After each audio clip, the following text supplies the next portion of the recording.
రాత్రికాల ప్రార్థన.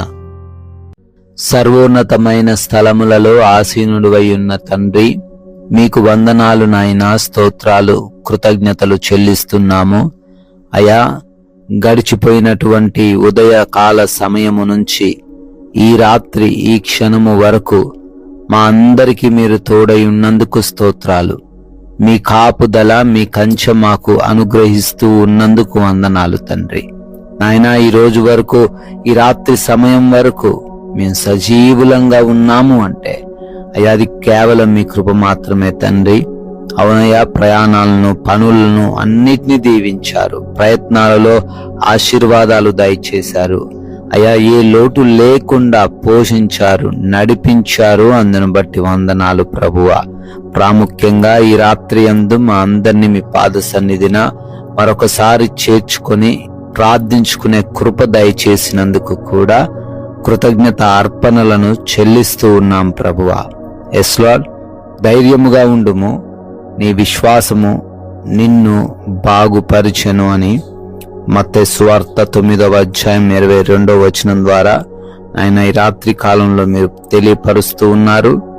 ఎవరైతే తండ్రి అయ్యా బాగు కాలేని పరిస్థితుల్లో, కోలుకోలేని పరిస్థితుల్లో, పైకి రాలేని పరిస్థితుల్లో ఉన్నారో వారికి మీరు తండ్రి నేరుగా సెలవిస్తూ ఉన్నారు, ధైర్యంగా ఉండండి, మీ విశ్వాసం మీకు విజయాన్ని తీసుకొని వస్తుంది అని, మీ విశ్వాసం మీలో ధైర్యాన్ని నింపుతుంది అని, మీ విశ్వాసం మీకు స్వస్థతనిస్తుంది అని, మీ విశ్వాసం మీరు గెలిచేలాగా చేస్తుంది అని చాలా సుస్పష్టంగా సెలవిస్తున్నారు. కాబట్టి ఎవరు కూడా తండ్రి ధైర్యము కోల్పోకుండా, విశ్వాసములో సన్నగిల్లకుండా మీ వైపు చూస్తూ ముందుకు సాగగలిగే కృప దయచేయండి నాయన. ఈ రాత్రి సమయమందున ఎంతో మంది బిడ్డలు ఈ ప్రార్థనలో ఏకీభవిస్తూ ఉండంగా నాయన, వారందరిని బట్టి పేరు పేరును అడుగుతూ ప్రార్థన చేస్తూ ఉన్నాము. కృప చూపించండి, వారందరికీ మీ సహాయము దయచేయండి.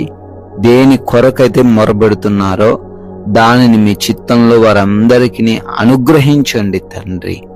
అయ్యా, అనారోగ్యంతో ఉన్న ప్రతి ఒక్క బిడ్డ కొరకు అడుగుతున్నాము, ప్రార్థన చేస్తున్నాము. మంచి ఆరోగ్యము వారందరికీ దయచేయండి, సంపూర్ణ శక్తిని, బలమును వారికి దయచేయండి ప్రభువా. నాయనా, అరికాలు మొదలుకొని నడినెత్తి వరకు ఏ వ్యాధి, ఏ రోగం, ఏ బలహీనత ఉండినప్పటికీ వాటన్నిటిలో నుంచి స్వస్థతను, విడుదలను దయచేయమని ప్రతి